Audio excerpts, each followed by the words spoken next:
చాలామంది మన దగ్గర ట్రీట్మెంట్‌కి వస్తారు కదా! మలబద్ధకం ప్రాబ్లమ్‌తోటి కూడా వస్తారు. అది కూడా ఎవరంటారు మలబద్ధకం ఉందనేసి ఇప్పుడు మోకాలు నొప్పులు, నరాల బలహీనత, షుగర్ వ్యాధి పేషెంట్‌లు వీళ్ళు చాలామంది ఏం చేస్తారంటే గోళీలు కూడా యేసుకుంటారు వాళ్ళ వ్యాధులకు. అట్లనే మన హోమియోపతి తోటి పూర్తిగా తగ్గుతదనేసి మన దగ్గర ట్రీట్మెంట్‌కొస్తారు.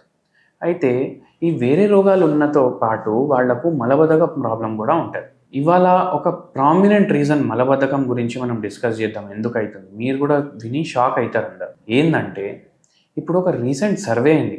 ఆ సర్వే ప్రకారం ఏం పడ్డది తెలుసా బయటికి? 80% మంది బాత్రూమ్‌కి పోయినప్పుడు ఫోన్ తీసుకొని పోతారంట. అంటే ఏంది? 100లో 80 మంది బాత్రూమ్, టాయిలెట్‌కి గానీ, లాట్రిన్‌కి గానీ పోయినప్పుడు ఫోన్ తీసుకొని పోతారు. ఇప్పుడు నేను ఈ వీడియో షూట్ చేస్తున్నా. అంటే ఏంది? నా కాన్సంట్రేషన్ మొత్తం ఈ వీడియోలో ఉండాలి నేను తీసేటప్పుడు. కానీ వీళ్ళేం చేస్తున్నారు? వీళ్ళు ఎప్పుడైతే బాత్రూమ్‌కి పోతున్నారు కదా! వాళ్ళు ఆ పని మీద వాళ్ళకి కాన్సంట్రేషన్ ఉంటే తొందరగా క్లియర్ అయిపోతది బవల్. కానీ అట్లా కాదు. ఫోన్‌లా కాన్సంట్రేషన్ ఉంది. పోయింది ఒక పని, చేస్తుంది 2 పనులు. అయితే ఏమైతుందంటే దానివల్ల మలబద్ధకం లాంగ్ రన్‌లో స్టార్ట్ అయితది. ఎట్లా? ఇప్పుడు చూడండి, ఫస్ట్ మాక్సిమం స్టూల్ ఎంతైతే బయటికి పాస్ అవ్వాలి అది వచ్చేస్తుంది. మళ్ళీ ఇంకో సెకండ్ షాట్లో కొంచెం వస్తుంది, ఒక్కొక్కసారి థర్డ్ షాట్ వస్తుంది. అది 5 మినిట్స్లో అయిపోవాలి. మనకు మలబద్ధకం ప్రాబ్లం లేదు, డైజెస్టివ్ ప్రాబ్లమ్స్ లేవు అంటే తొందరగా అయిపోతుంది. కానీ ఇప్పుడు వీళ్ళు 20 నిమిషాలు అదే పొజిషన్లో ఉంటారు. దానివల్ల ఏమవుతుందంటే లాంగ్ రన్లో మలబద్ధకం డెవలప్ అవుతుంది. లాంగ్ రన్లో ఐబిఎస్ డెవలప్ అవుతుంది. ఈ మలబద్ధకం వల్ల మళ్ళీ పైల్స్ డెవలప్ అయ్యే ఛాన్సెస్ ఉంటాయి.